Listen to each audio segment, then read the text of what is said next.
जी आपने देखा वूहू मोमेंट, और ये पहली गेंद पे जो आउट किया था ल्यूक वुड ने और फिर खुशी का इजहार किया था, लेकिन उसके बाद जो धुनाई हुई 162 रन की जो पार्टनरशिप हुई उसने तमाम खुशियों को खाक में मिला दिया। इस पर हम मजीद बात करते हैं। यूनुस, अब जो सिचुएशन आ गई है इसमें आप क्या देखते हैं? अब बाबर पे बहुत ज्यादा जिम्मेदारी हो गई, अब आज उसे एज अ फिनिशर अपने आप को प्रूव करना होगा। करें यहाँ से, देखिए करें, क्यों नहीं कर सकते? यहाँ से उनको 25 रन और करने हैं अपने, और मेरे ख्याल से एक और गया। ये आउट कौन हुए हैं देखते हैं। दूसरा नया जो है जी ब्रायंट आउट हुआ है। ब्रायंट आउट हुआ है। देखिए जब ये विकेट्स गिरती है ना, तो एक बॉल भी आपका डॉट होता है और आपका स्ट्राइक रेट भी जो है, आपका जो मोमेंटम है वो टूटता है। तो मेरे ख्याल से इस वक्त बाबर यही करें, सिंपल करें अपने लिए, खुद खेलें और जितनी बाकी मानदारा बॉल है वो खुद खेलें, और यहाँ पे आज जो है ना, वो जो आज कोई ऐसी इनिंग खेल दें कि जो हमेशा याद रहे, और यही वो मौके होते हैं कि जो कि आपको जब हीरो बना नहीं, हीरो तो वो है हमारे, जो उसमें तो कोई शक नहीं है। देखिए हम जो बाज़ बात करते हैं, या हम जैसे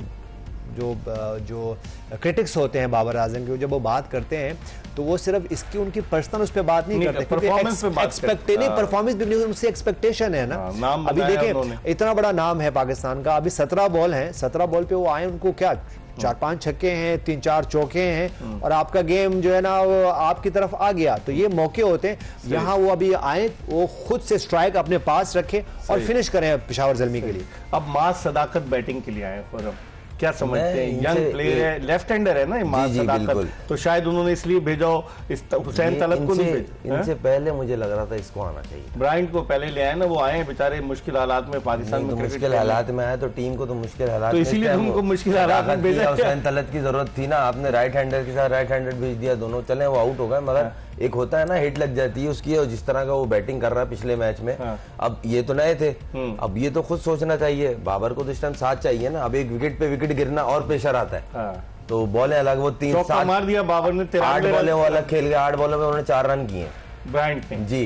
तो अब देखें, छोटी छोटी मिस्टेक्स हो रही हैं और प्रेशर में ये चीजें हो जाती हैं। आई होप के जिस तरह यूनुस भाई ने कहा, और ये बिल्कुल एग्जैक्ट वही चीज है जो यूनुस भाई चाह रहे हैं, और हम भी ये चाह रहे हैं कि बाबर ये मैच जिताए और अपनी एक इमेज पे एक नया, एक उसको बोलते हैं ना, ये प्लेटफॉर्म पे अपने आप को दे कि भाई मैं ये भी बाबर हूँ, मेरी ये क्लास है, मेरे पे गलत टैग लगा रहे हैं, तो ये चीज है, और वो नो डाउट हमारा है, तो हीरो, इसमें कोई डाउट नहीं। तो अब 1 डाउन पक्के हो गए। बाबर तो कहे, आज उन्होंने टॉस पे भी कहा कि मैं 1 डाउन, आज टॉस पे कहा कि मैं 1 डाउन ही खेलूंगा। उनसे पूछा गया कि आप ओपनर आएंगे कि नहीं आएंगे। बात भी देखिए, बात असल में ये नहीं कि आप परफॉर्मेंस कर जाओ तो आप जो है उसी नंबर पे आ। देखिए और ये मुश्किल में लग गए हैं, आउट हो गए बाबर आजम। देखिए बात असल में ये नहीं है। देखिए अगर अब हमारे जो 50 ओवर्स के वाइट बॉल के कैप्टन है मोहम्मद रिजवान, उनके तो रन्स हैं 363, तो आप क्या करेंगे? अब मैं आपसे सवाल करता हूँ, वो क्या करेंगे? आप उनको खिलाओगे या सफदरा फरहान को कराओगे, साइम अयूब के खिलाएंगे, किसको खिलाएंगे? फखर जमान या फखर जमान को खिलाएंगे? अब आप मुझे बताएं ना, तो ऐसा कुछ नहीं है,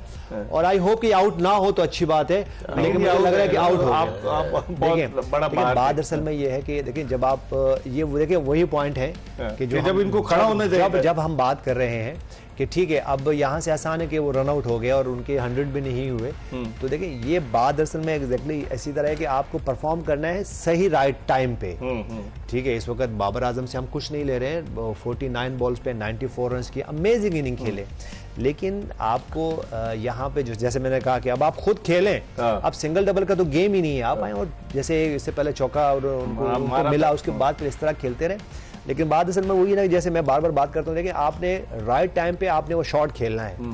जितने भी टॉप के प्लेयर्स हैं या जो लेजेंडरी प्लेयर्स हैं उनमें, और एक जो ए क्लास के या A+ की जो क्लास में आप लेजेंड में जाते हैं, वो क्या करते हैं? जब उनको मौका मिलता है ना, वो एक ऐसी इनिंग खेलते हैं जो कि उनको आगे, जो उनके पीछे जो कुछ हुआ होता है वो भी, और आगे के लिए भी लोग बोलते थे कि नहीं भाई ये प्लेयर अगर खड़ा होगा तो आज ये सिर्फ 70, 75, 100 रन नहीं करेंगे, ये 150, 200, 250 रन करेंगे। तो मेरे ख्याल से ये वो मौके होते हैं जब आपके पास मिलते हैं, तो उनको ग्रैब करना चाहिए। और अब जो सिचुएशन आ गई है, अब तो गेंदे भी कम है, रन बढ़ते जा रहे हैं, set batsman Babar Azam out हो गए, दोनों नए बैट्समैन बैटिंग के लिए आए, माज सदाकत और गालिबन अब हुसैन तलत बैटिंग के लिए आएंगे। तो अब ऐसी सिचुएशन में आप क्या देखते हैं? एक यंगस्टर है माज सदाकत, इस वक्त उसके लिए भी हीरो बनने का मौका है, जिस तरह हसन नवाज ने लाहौर में क्या जबरदस्त बैटिंग की, अपनी टीम को फतह से हम इरफान नियाज़ी ने बड़ी अच्छी, इरफान नियाज़ी। तो यहाँ इस सिचुएशन में आप समझते हैं कि अब जो यंगस्टर है उन पर बड़ी, मतलब उनके ऊपर सारी नजरें हैं कि इस वक्त इस प्रेशर में वो कैसे परफॉर्म करते हैं। नहीं, नो डाउट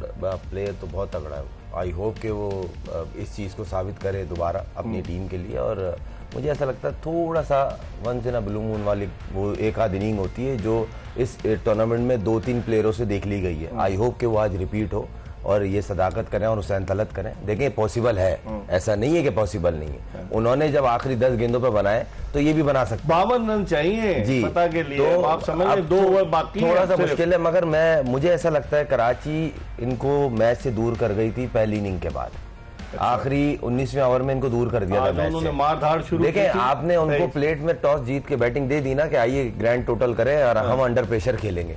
आप ऑलरेडी 4 ओवर शॉट से खेल रहे, बैट्समैन आपके पूरे नहीं थे, तो थोड़ा सा फेस तो ये फेस करना पड़ेगा। अब second last over Hasan Ali से कराएंगे, 3 ओवर में उन्होंने 20 रन दिए और लाजिम बात है क्योंकि अब कितने 51 रन गालिबन चाहिए, 52 रन चाहिए। तो अब आप समझते हैं कि ये ओवर बड़ा इंपॉर्टेंट है। अगर इसमें वो रोक लेते हैं इन दोनों को तो फिर आखिरी ओवर में तो बहुत बड़ा टारगेट होगा, बड़ा मुश्किल हो जाएगा अचीव करना। इसीलिए उनसे ये ओवर करा रहे हैं। आई होप कि वो अपना फोकस, हसन अली फोकस ना आउट करें, आके अपनी सिंपल बॉलिंग करें। क्योंकि देखें यहाँ पे और ये पहली बॉल पे उनको दूसरी बॉल पे उनको चौका मिल गया।